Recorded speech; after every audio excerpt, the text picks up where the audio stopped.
আগামী 21শে ডিসেম্বর এমবিবি কলেজের ওপরের মাঠে অনুষ্ঠিত হতে চলেছে বুদ্ধগুপ্ত স্মৃতি মিডিয়া ক্রিকেট টুর্নামেন্ট। এই টুর্নামেন্টে নাম জমা দেবার শেষ তারিখ 16ই ডিসেম্বর। 17 তারিখ স্ক্রুটিনি, 18 তারিখ লটারি। টুর্নামেন্টে চ্যাম্পিয়ন দল পাবে 2500 টাকা প্রাইজ মানি ও ট্রফি।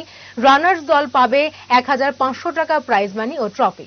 তাছাড়া প্লেয়ার অব দ্য টুর্নামেন্টের পাশাপাশি সেরা বোলার, ফিল্ডার ও ব্যাটসম্যানদের জন্য থাকবে ট্রফি। সেই সাথে দুজন করে চিত্র সাংবাদিক ও ক্রীড়া সাংবাদিককে সংবর্ধনা দেওয়া হবে এই অনুষ্ঠানে। আজ আগরতলা প্রেস ক্লাবে আয়োজিত এক সাংবাদিক সম্মেলনে একথা জানিয়েছেন বুদ্ধগুপ্ত স্মৃতি মিডিয়া ক্রিকেট টুর্নামেন্টের উদ্যোক্তারা।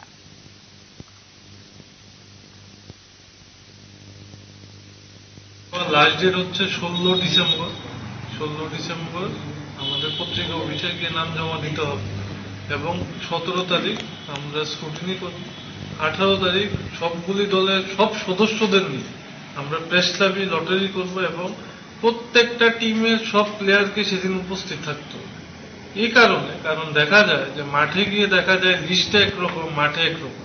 তো আমরা খেলার দুদিন আগে আমরা প্রেস ক্লাবে কনফারেন্স রুমে সমস্ত টিমের সমস্ত প্লেয়ার উপস্থিত থাকতে হবে এবং সেখানেই কিন্তু বাকি দলরা দেখে নিতে পারবে, কোশ্চেন করতে পারবে, সব এখানেই শেষ। মাঠে গিয়ে যাতে কোনো রকম বিতর্ক, কোনো রকম সমস্যা না হয়।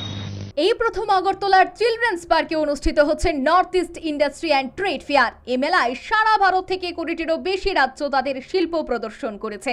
এছাড়াও নর্থ ইস্ট ইন্ডাস্ট্রিগুলি তাদের পণ্য নিয়ে হাজির হয়েছে এই মেলায়। এই প্রদর্শনী চলবে 22শে নভেম্বর থেকে 9 ডিসেম্বর পর্যন্ত। তাহলে আর দেরি না করে আজই চলে আসুন আর উপভোগ করুন আমাদের এই প্রদর্শনী।